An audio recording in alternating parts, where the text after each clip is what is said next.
O reflexo no vidro embaciado do autocarro mostrava uma Amara dos Santos que mal reconhecia. Onde estava o brilho nos olhos, a curva expectante dos lábios que carregara desde Coimbra até a Gare do Oriente há apenas 6 meses? Teria ficado perdido algures entre as linhas imaculadas dos projetos da Leitão e Associados e o sorriso gélido do Sr. Vasco Leitão. Lisboa estendia-se lá fora. Uma promessa de azulejos e oportunidades que agora parecia coberta por um filtro cinzento, da cor do seu desalento. Aquele dia, o primeiro de muitos que começariam com um nó no estômago, marcara a sua entrada no prestigiado ateliê. Amara, 26 anos, arquiteta recém-formada, filha de imigrantes cabo-verdianos que tinham sacrificado tanto para que ela pudesse sonhar para além do bairro modesto nos arredores da capital, sentira o peso e a euforia da conquista. O escritório no Chiado, um bastião de design minimalista, vidro, aço, betão aparente, era a antítese do calor e da cor que Amara carregava na alma e que tentava infundir nos seus próprios traços. A equipa movia-se com uma eficiência apressada, quase reverente. Sofia Ramalho, uns anos mais velha, com um ar de quem já vira algumas estações passarem por aquelas janelas panorâmicas, fora a única a oferecer um sorriso genuíno, ainda que contido. E depois ele, Sr. Vasco Leitão. Sócio principal, o nome que abria portas e silenciava salas. Impecável no seu fato cinza-carvão, o cabelo grisalho penteado para trás com uma precisão arquitetônica exalava uma autoridade que roçava a displicência. Amara dos Santos, ele dissera, a voz um barítono polido, o olhar a varrê-la dos pés à cabeça, demorando-se um instante a mais nas suas tranças elaboradas. A nossa nova lufada de diversidade, muito interessante para a imagem da firma. Amara sentira um arrepio. Não era um elogio, percebeu mais tarde. Era uma etiqueta, uma forma de a colocar numa caixa antes mesmo de ela ter a oportunidade de mostrar o seu trabalho. As primeiras semanas foram uma imersão total. Amara dedicava-se a tarefas menores, plantas de pormenor, pesquisa de materiais, com um afinco que esperava ser notado. Queria provar o seu valor, a sua paixão pela arquitetura, que a fazia sonhar com edifícios que respirassem, que contassem histórias. Numa reunião de brainstorming para um novo centro comunitário em Marvila, Amara, após dias de pesquisa febril, apresentou um conceito que fundia sustentabilidade com elementos da arquitetura vernacular africana, modernizados, criando espaços fluidos e acolhedores. A sua voz tremeu um pouco, mas a convicção estava lá. Viu um brilho de interesse nos olhos de alguns colegas mais jovens.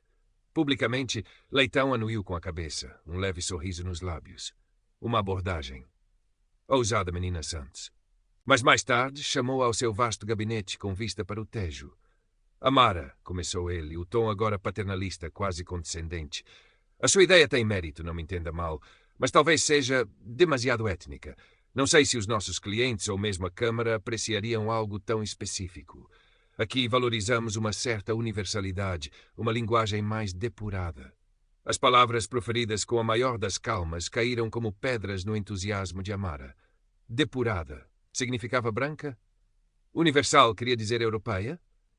Aquele foi o primeiro de muitos golpes subtis, o início de uma guerra não declarada. Os meses seguintes foram uma lenta descida a um inferno pavimentado com microagressões. Leitão tornou-se um mestre em minar a sua confiança.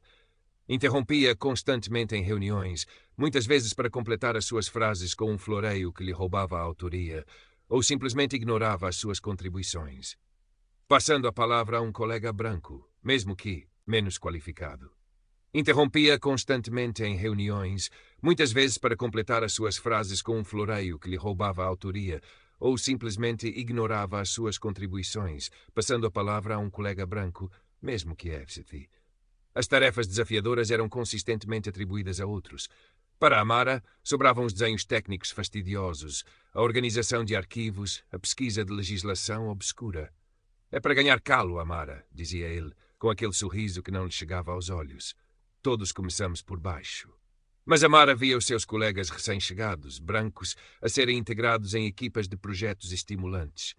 Os comentários sobre a sua aparência tornaram-se uma constante insidiosa. Que cabelo exótico, Amara.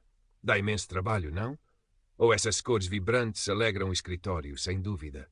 Embora aqui prefiramos um estilo mais sóbrio, mais consensual. Cada palavra era uma alfinetada, uma tentativa de a fazer sentir-se deslocada, inadequada. Sentia os olhares dos colegas, a curiosidade de uns, o desconforto de outros, a indiferença da maioria. Era como se carregasse um holofote invisível que denunciava a sua diferença.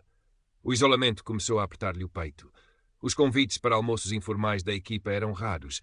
Os jantares com clientes ou eventos sociais importantes, inexistentes.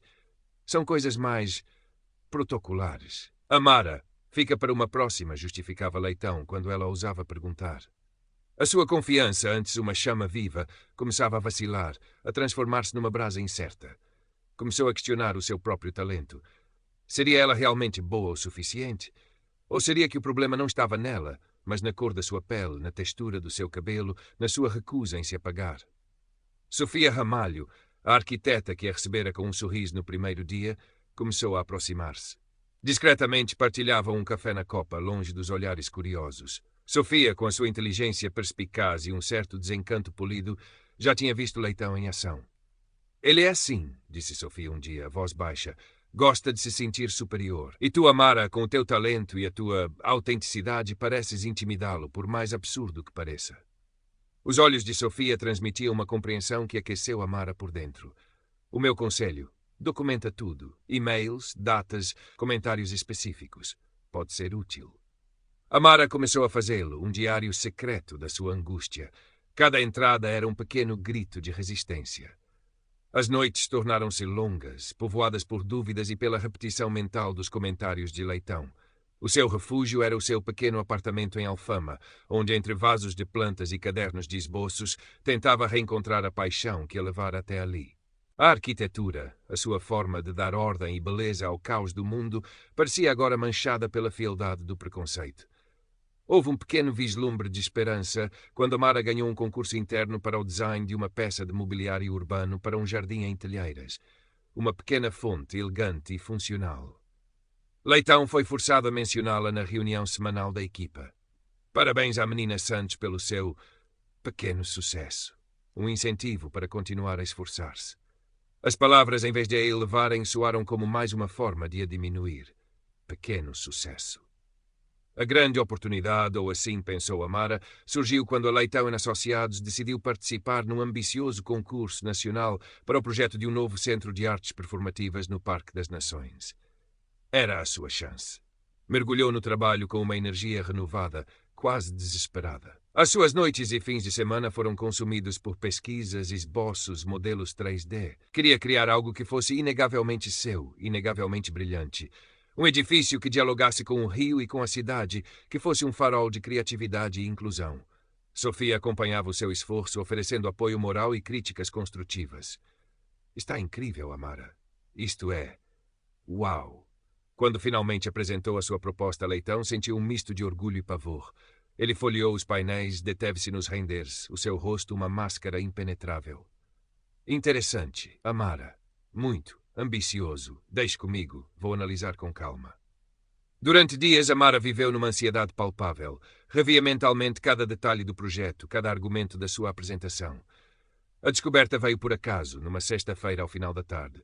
Amara precisava de um ficheiro que estava no servidor da empresa e, ao procurar na pasta do concurso, deparou-se com um documento intitulado Proposta Final CAP, Voto Leitão. A curiosidade, mais forte que a prudência, fez-la abri-lo. Current Path Characters 4000, Total Characters 779. O que viu gelou-lhe o sangue nas veias. Era o seu projeto, inconfundivelmente. A volumetria, a relação com o espaço envolvente, muitas das soluções formais. Mas estava adulterado. A sua visão original, a integração subtil de elementos que remetiam à sua herança, a fluidez dos espaços interiores, tudo fora simplificado, tornado mais convencional, mais Leitão. E no cabeçalho, em letras garrafais, projeto principal, Arcade Vasco Leitão, colaboração, equipa Leitão em Associados. O seu nome, Amara dos Santos, não estava em lado nenhum, nem sequer numa nota de rodapé. Sentiu o chão fugir-lhe dos pés. Uma náusea subiu-lhe pela garganta. Não era apenas a apropriação do seu trabalho, era o apagamento da sua identidade, da sua existência profissional. Era a derradeira humilhação. As lágrimas vieram, quentes e amargas, manchando o teclado. Anos de estudo, de sacrifício, de sonhos, reduzidos a nada pela arrogância e pelo preconceito de um homem. Sofia encontrou assim, curvada sobre a secretária, os ombros a abanar com os soluços contidos. Sem dizer uma palavra, Sofia sentou-se ao seu lado, pousou uma mão reconfortante nas suas costas. Amara, entre lágrimas, explicou o que descobrira. A indignação no rosto de Sofia espelhava a sua própria dor. Aquele homem. Ele não tem limites, murmurou Sofia. Mas não podes deixar que ele se ceife com isto, Amara. Não desta vez. As palavras de Sofia, ditas com uma ferocidade tranquila, acenderam uma nova chama em Amara. A tristeza começou a dar lugar a uma raiva fria, uma determinação que não sabia que possuía. Não. Ela não ia permitir. Tinha trabalhado demasiado, sonhado demasiado alto para ser esmagada daquela forma. Lembrou-se do conselho de Sofia, documentar tudo. Tinha os seus cadernos de esboços, os ficheiros digitais com datas, os e-mails trocados com Sofia, onde discutia a evolução do projeto. Tinha provas. No fim de semana, em vez de se afundar no desespero, Amara preparou-se para a batalha. Organizou meticulosamente cada pedaço de evidência, ensaio mentalmente o que diria. O medo ainda estava lá, um nó gelado no estômago, mas agora havia também uma clareza cortante. Iria confrontar Leitão. E se ele não recuasse, iria mais alto. Até Sr. Antunes, o sócio fundador, um nome quase mítico no ateliê, conhecido pela sua integridade, embora raramente visto nos corredores. Na segunda-feira de manhã, Amara entrou no escritório com uma postura diferente. Havia uma rigidez na sua coluna, uma firmeza no seu olhar que surpreendeu alguns colegas. Pediu uma reunião com o Sr. Leitão. A sua secretária, habituada a uma Amara mais hesitante, pareceu surpreendida, mas marcou-a para o final da manhã. A espera foi excruciante. Amara tentou trabalhar, mas as palavras nos seus relatórios e os desenhos no seu ecrã pareciam desfocados. Quando finalmente foi chamada, sentiu o coração a bater descontroladamente contra as costelas. Entrou no gabinete de Leitão, o mesmo espaço imponente que antes a intimidara. Ele estava recostado na sua cadeira de couro, um sorriso condescendente nos lábios. Então, menina Santos, a que devo a honra? Amara respirou fundo. Senhor Leitão, gostaria de falar sobre a proposta para o Centro de Artes Performativas. A sua voz saiu mais firme do que esperava. Ah, sim, um projeto promissor. Decidi fazer alguns ajustes para o tornar mais competitivo. Ajustes? Amara colocou uma cópia da proposta final adulterada sobre a secretária de Mogno ao lado de uma cópia da sua apresentação original. O senhor não fez ajustes. O senhor apropriou-se do meu trabalho e removeu o meu nome. O sorriso de Leitão desvaneceu-se, substituído por uma expressão de fria irritação. Ora, Amara, não seja dramática. É natural que um arquiteto sênior oriente e refine o trabalho de uma júnior. É assim que se aprende. Devia estar grata pela oportunidade.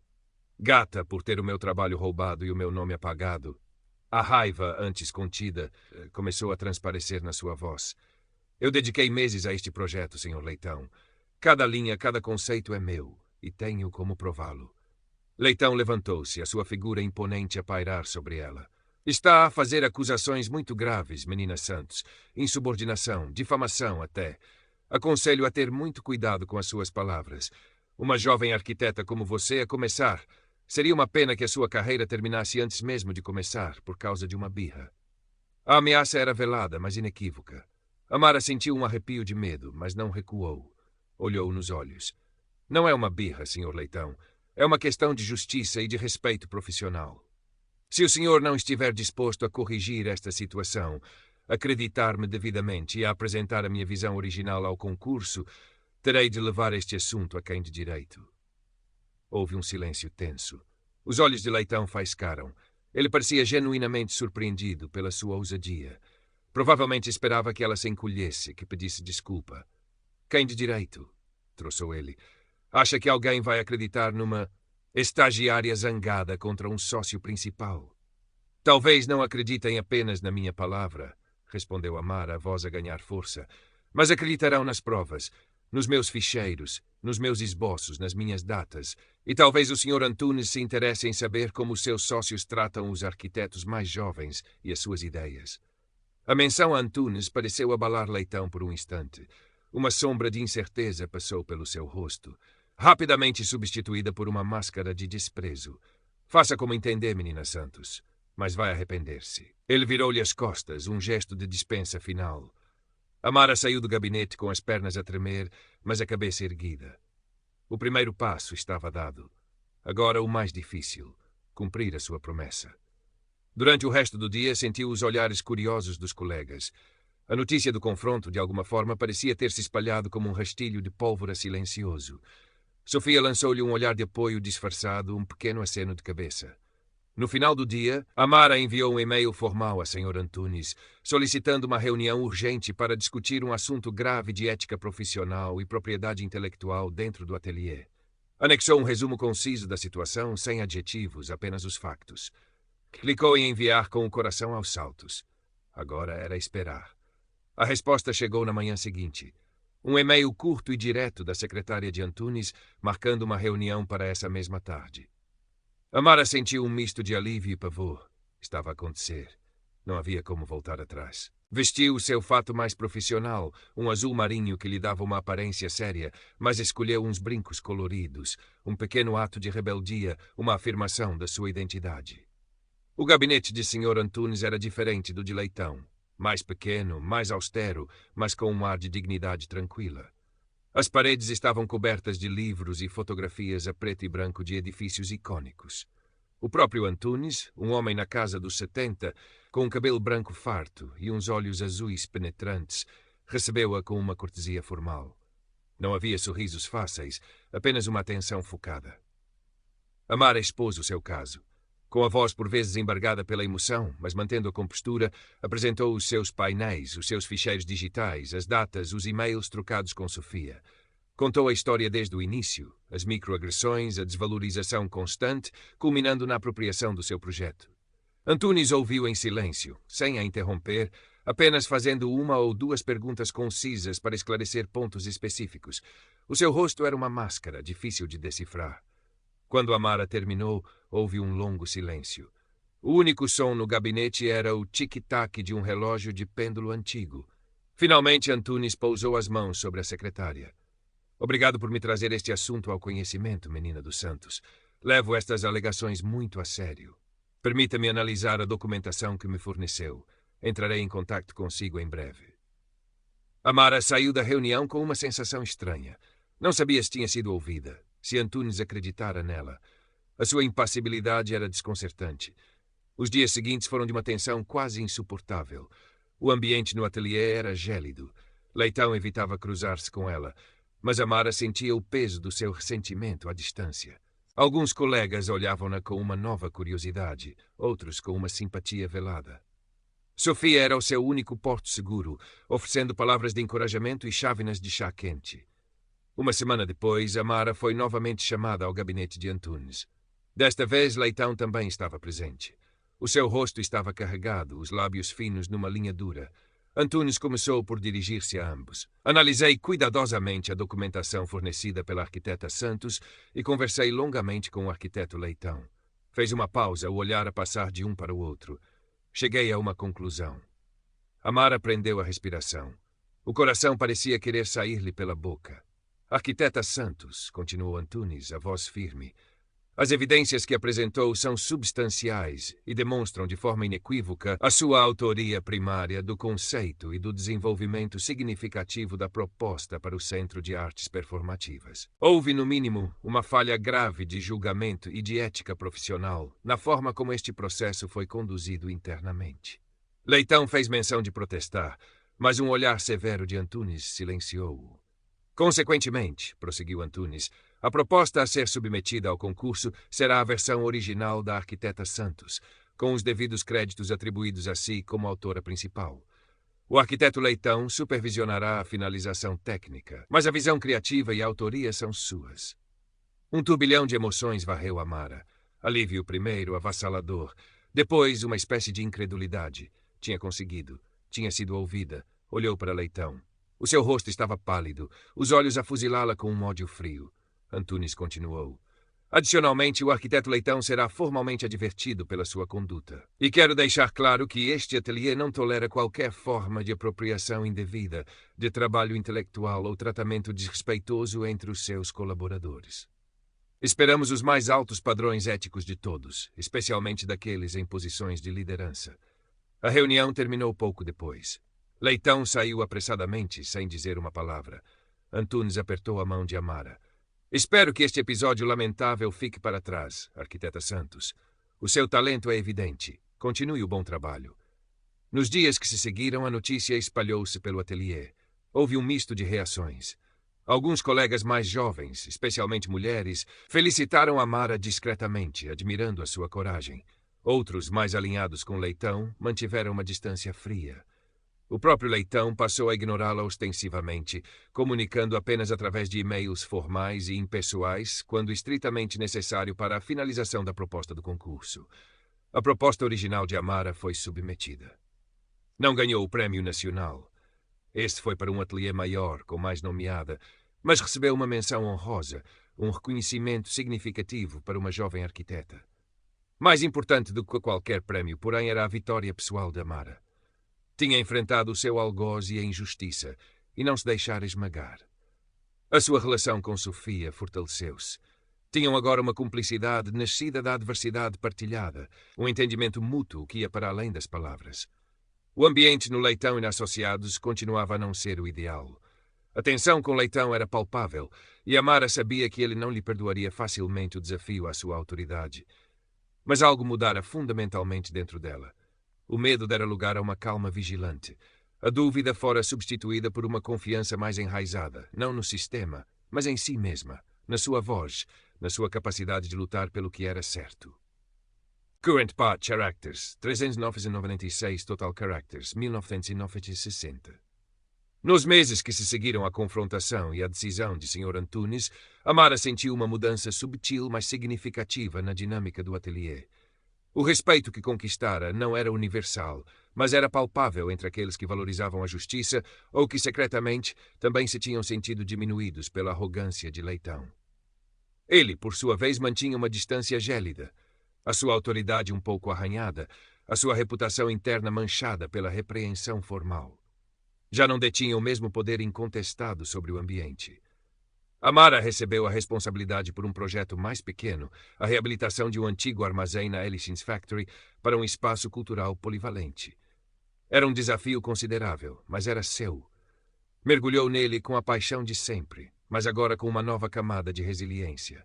Já não se encolhia perante críticas, aprendera a distinguir o feedback construtivo da malícia velada. As suas apresentações tornaram-se mais assertivas, a sua voz mais firme.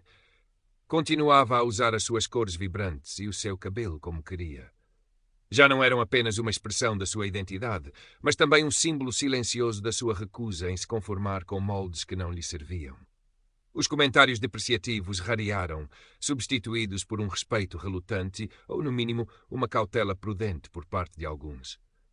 A experiência com Leitão deixara cicatrizes, sem dúvida. Havia uma certa tristeza persistente, um cansaço que por vezes a assaltava ao recordar a angústia e a solidão daqueles meses. Mas essas cicatrizes não a enfraqueciam. Pelo contrário, lembravam-na da sua força, da sua capacidade de superação. O idealismo ingênuo da recém-formada dera lugar a um realismo mais maduro, mas não cínico. Continuava a acreditar na beleza e no poder transformador da arquitetura, mas agora também compreendia melhor as complexidades e as injustiças do mundo profissional. Sofia permanecia a sua confidente e aliada. As suas conversas à hora do almoço, agora menos tensas, eram preenchidas com discussões sobre design, sobre os desafios da profissão, mas também sobre os pequenos triunfos e as esperanças para o futuro. Mudaste, Amara, disse-lhe Sofia um dia, enquanto observavam o Tejo da janela da copa. Estás mais sólida. Amara sorriu. Tive de aprender a construir as minhas próprias fundações, não é? O projeto da Alex Factory foi um sucesso. Recebeu elogios pela sua sensibilidade na preservação do caráter industrial do edifício, combinada com soluções inovadoras e sustentáveis. Sr. Antunes fez questão de a felicitar pessoalmente. Sabia que tinha potencial, arquiteta Santos. Este é apenas o começo. Leitão, claro, nunca lhe dirigiu uma palavra sobre o assunto, mas Amara já não precisava da sua aprovação. A sua validação vinha do seu próprio trabalho, do respeito dos seus pares e da sua consciência tranquila. Um ano depois do confronto, Amara tomou uma decisão. Recebera uma proposta de um coletivo de arquitetos mais jovem, mais pequeno, mas com uma filosofia de trabalho colaborativa e um forte enfoque em projetos com impacto social e ambiental. A ideia de trabalhar num ambiente onde a sua voz não só fosse ouvida, mas ativamente procurada, era irresistível. Comunicou a sua decisão a Sr. Antunes. Ele pareceu genuinamente desapontado, mas compreensivo. É uma perda para nós, Amara. Mas entendo a sua necessidade de procurar novos horizontes. Desejo-lhe o maior sucesso. As portas desta casa estarão sempre abertas para si. No seu último dia na Leitão e Associados, enquanto arrumava as suas coisas, encontrou o diário onde registara os dias sombrios do assédio de Leitão. Folheou por um momento, as palavras a trazerem de volta a dor e a raiva daquela época. Mas agora, sobrepostas a essas emoções, havia também um sentimento de triunfo silencioso. Fechou o caderno e colocou-o no fundo de uma caixa. Eram memórias de uma batalha vencida, um testemunho da sua jornada. Despediu-se de Sofia com um abraço apertado e a promessa de se manterem em contacto. Ao sair do imponente edifício no Chiado pela última vez, Amara respirou fundo o ar de Lisboa. A cidade, que antes lhe parecera cinzenta e opressora, brilhava agora sob o sol da tarde. As suas ruas, os seus edifícios, pareciam acenar-lhe cheios de novas promessas. Amara não olhou para trás. Carregava consigo as lições aprendidas, a força conquistada e uma renovada paixão pela sua arte. As cicatrizes permaneciam, sim, mas já não doíam com a mesma intensidade. Eram antes um mapa da sua resiliência, a prova de que mesmo nas sombras mais densas do preconceito e da injustiça era possível encontrar luz, erguer a cabeça e continuar a construir sonhos. Não só os seus, mas também os de um mundo que ela esperava ajudar a tornar um pouco mais justo, um pouco mais belo, um projeto de cada vez. Eram antes um mapa da sua resiliência, a prova de que, mesmo nas sombras mais densas do preconceito e da injustiça, era possível encontrar luz, erguer a cabeça e continuar a construir sonhos. Não só os seus, mas também os do mundo que ela esperava ajudar a tornar um casa. O novo ateliê, Urbe Viva, situava-se num espaço mais modesto na Graça, um bairro com uma alma vibrante e uma vista deslumbrante sobre a cidade. As paredes eram de tijolo à vista, adornadas com plantas e protótipos de projetos inovadores. A equipa era pequena, diversificada e ruidosa, com ideias a fervilhar a cada canto. Desde o primeiro dia, Amara sentiu-se em casa. As suas opiniões eram valorizadas, a sua herança cultural celebrada como uma fonte de inspiração, não como um desvio da norma. As discussões sobre os projetos eram intensas, apaixonadas, mas sempre respeitosas. Não havia agendas escondidas. Apenas o desejo comum de criar uma arquitetura que respondesse às necessidades reais das pessoas e do planeta. Amara floresceu naquele ambiente. A sua criatividade, antes reprimida, explodiu em conceitos arrojados e soluções elegantes. Liderou o projeto de um centro de acolhimento para refugiados que se tornou uma referência pela sua humanidade e funcionalidade. Viajou para Cabo Verde com a equipa para um projeto de ecoturismo comunitário, reconectando-se com as suas raízes de uma forma profundamente significativa. Claro que o mundo lá fora não mudara da noite para o dia. O racismo e o preconceito continuavam a existir, por vezes de formas subtis, outras de maneira mais flagrante. Mas Amara já não os enfrentava sozinha, nem com a mesma vulnerabilidade de antes. Tinha encontrado a sua tribo, um círculo de apoio e respeito que a fortalecia. E, mais importante, encontrara uma paz interior que lhe permitia navegar pelas tempestades com uma nova serenidade. Ocasionalmente, cruzava-se com antigos colegas da Leitão em Associados. Alguns cumprimentavam-na com um respeito genuíno, outros desviavam o olhar, talvez com um resquício de culpa ou desconforto. Certa vez, viu o Sr. Leitão à distância, num evento da Ordem dos Arquitetos. Ele pareceu mais velho, o seu brilho um pouco mais baço. Os seus olhares encontraram-se por um breve instante. Não houve reconhecimento da parte dele, apenas uma rápida e fria indiferença. Amara sentiu apenas nada. Ele já não tinha poder sobre ela. A sua história, a batalha que travara no início da sua carreira, tornou-se parte de quem ela era, mas não a definia. Usava essa experiência não como um fardo, mas como um catalisador. Tornou-se mentora de jovens arquitetos de minorias, partilhando a sua história e encorajando-os a nunca desistirem dos seus sonhos, a nunca permitirem que ninguém lhes roubasse a voz. Numa tarde soalheira de primavera, Amara estava no terraço do seu novo projeto concluído, o Centro Comunitário em Marvila, aquele mesmo projeto cuja semente fora desdenhada por Leitão anos antes. Agora estava ali, erguido, vibrante, cheio de vida. Crianças corriam pelo pátio, o som dos seus risos a ecoar pela estrutura de madeira e vidro reciclado. Idosos conversavam à sombra das árvores que ela própria ajudara a escolher. O edifício respirava, tal como ela sonhara. Sofia estava ao seu lado, os olhos brilhantes de orgulho. Conseguiste, Amara. É ainda mais bonito do que imaginei. Amara sorriu, um sorriso largo e genuíno, como se costumava ter antes de conhecer Leitão. Olhou para o sol a pôr-se sobre Lisboa, pintando o céu de tons laranja e rosa.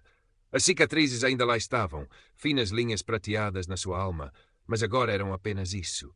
A memória de uma cura, a prova de que era possível reconstruir, mais forte, mais sábia, mais livre. A sua jornada fora longa e árdua, mas cada passo, cada lágrima, cada pequena vitória valera a pena. O seu sonho lisboeta, afinal, não morrera. Apenas se transformara, como a boa arquitetura, numa estrutura mais resiliente, mais autêntica, mais profundamente sua. A vida na urbe viva era um contraste revigorante. As reuniões eram caóticas e produtivas, cheias de debates apaixonados, onde a melhor ideia vencia independentemente de quem a propunha. Amara descobriu que a sua voz não só era ouvida, como era procurada. A sua perspectiva única, moldada pela sua herança e pelas suas experiências, era vista como um trunfo valioso. Liderou equipas, orientou estagiários e viu os seus projetos saírem do papel para se tornarem espaços vivos, respirando a filosofia de inclusão e sustentabilidade que ela tanto prezava. Um dia recebeu um convite inesperado. A sua antiga universidade em Coimbra queria que ela desse uma palestra aos finalistas de arquitetura. O tema, resiliência e integridade na prática profissional. A ironia não lhe escapou. Inicialmente hesitou. Reviver publicamente a dor e a injustiça que sofrera não era algo que lhe apetecesse. Mas depois pensou nos jovens estudantes, especialmente aqueles de minorias, que poderiam estar a enfrentar as suas próprias batalhas silenciosas. Sentiu que tinha o dever de partilhar, não para se vitimizar, mas para inspirar. A palestra foi num auditório cheio. Amara, agora com uma confiança tranquila que irradiava da sua postura, contou a sua história. Não mencionou nomes, nem o do ateliê, nem o de Leitão. Focou-se na sua jornada interna, nas dúvidas, no medo, mas também na descoberta da sua força e na importância de não se calar perante a injustiça.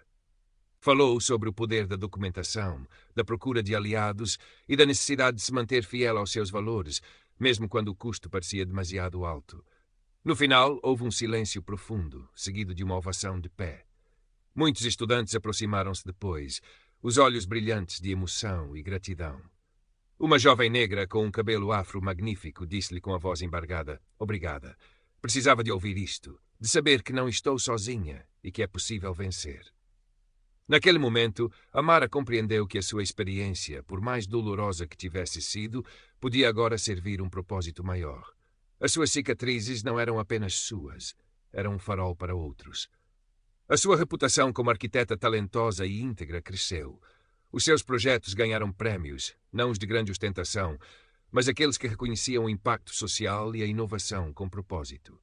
A Urbe Viva tornou-se uma referência para uma nova geração de arquitetos que acreditavam que a sua profissão podia ser uma força para o bem. Anos mais tarde, Amara estava a apresentar um projeto de requalificação urbana para uma zona degradada de Lisboa perante um painel da Câmara Municipal. Entre os consultores externos presentes estava um homem mais velho, o cabelo agora completamente branco, a figura um pouco curvada. Era Vasco Leitão. Os seus olhares cruzaram-se brevemente. Ele anuiu com a cabeça, um gesto quase imperceptível que podia ser interpretado como um reconhecimento formal ou apenas a cortesia fria de um profissional. Amara retribuiu o aceno da mesma forma. Não havia mais raiva, nem ressentimento. Apenas a constatação serena de que os seus caminhos se tinham separado e que ela seguira em frente. Mais forte e mais realizada do que alguma vez imaginara ser possível naqueles dias sômbrios no seu primeiro emprego. Ao sair da reunião, com a aprovação do seu projeto garantida, Amara caminhou pelas ruas de Lisboa. A cidade, com os seus altos e baixos, as suas memórias doces e amargas, era agora inegavelmente sua. Ela não era apenas uma espectadora, mas uma participante ativa na sua contínua transformação. Parou junto ao rio, no Parque das Nações, não muito longe de onde o centro de artes performativas que ela desenhara e que outro ganhara poderia ter sido construído. Olhou para a Ponte Vasco da Gama, uma estrutura imponente que ligava as margens. E Amara sorriu. Ela também construíra as suas próprias pontes, pontes de resiliência, de esperança, de solidariedade. E eram essas as estruturas que verdadeiramente importavam, as que resistiriam ao tempo e às tempestades, as que definiam a sua paisagem interior, a sua arquitetura da alma. Current Part Characters 387, Total Characters 3.942. E assim, Amara dos Santos continuou a sua jornada, não como uma vítima do passado, mas como uma arquiteta do futuro. Um futuro que ela estava determinada a construir com as mesmas ferramentas que usava nos seus projetos. Visão, integridade, paixão e uma profunda crença na capacidade humana de criar beleza e justiça, mesmo a partir das fundações mais difíceis. A sua influência no meio começou a transcender os seus projetos. Foi convidada a integrar conselhos consultivos sobre urbanismo inclusivo e a participar em debates sobre ética profissional. A sua voz, antes silenciada, agora ecoava com autoridade e autenticidade. Ela nunca se esquecera da jovem Amara, cheia de sonhos e medos, e era por ela, e por todos os que vinham depois, que continuava a lutar por um campo profissional mais equitativo. Sofia Ramalho, a sua amiga e primeira aliada, também encontrou o seu caminho. Inspirada pela coragem de Amara, deixara a Leitão e Associados algum tempo depois e juntara-se a uma ONG que usava a arquitetura para apoiar comunidades carenciadas. Continuavam a encontrar-se regularmente, partilhando não só memórias da sua batalha comum, mas também os desafios e as alegrias das suas novas trajetórias. Eram a prova viva de que a solidariedade podia florescer mesmo nos solos mais áridos. Um dia, Amara recebeu um e-mail de um jovem estagiário que trabalhava na Leitão & Associados. Ele escrevia-lhe em segredo, pedindo conselho. Descrevia um ambiente de trabalho onde sentia que as suas ideias eram constantemente desvalorizadas e onde certos comentários o faziam sentir-se desconfortável por causa da sua origem social. Amara leu o e-mail com um aperto no coração. Percebeu que, embora Leitão pudesse ter sido contido na sua relação com ela após a intervenção de Antunes, a cultura tóxica que ele personificava podia persistir ou manifestar-se de outras formas. Amara respondeu ao jovem, oferecendo-lhe o mesmo conselho que Sofia lhe dera anos antes. Documentar tudo, procurar apoio, não se deixar consumir pela dúvida. E mais importante, lembrou-lhe o seu valor intrínseco, independentemente do que lhe dissessem ou fizessem sentir. Não podia lutar as batalhas dele, mas podia oferecer-lhe as ferramentas e a esperança que ela própria tanto precisara. Este episódio reforçou em Amara a convicção de que a luta pela justiça e pela igualdade não era um evento único, mas um processo contínuo, uma construção permanente, tal como as cidades que tanto amava. E ela estava lá, com o seu capacete metafórico e os seus planos de um mundo melhor, pronta para continuar a obra. Olhando para os seus próprios projetos espalhados por Lisboa, o centro comunitário vibrante, o refúgio acolhedor, os espaços públicos revitalizados, via mais do que edifícios. Via histórias de resiliência, de comunidade e de esperança. Via o reflexo da sua própria jornada, transformada em algo tangível, algo que podia tocar e inspirar outros. E isso, para Amara dos Santos, era a mais bela forma de arquitetura.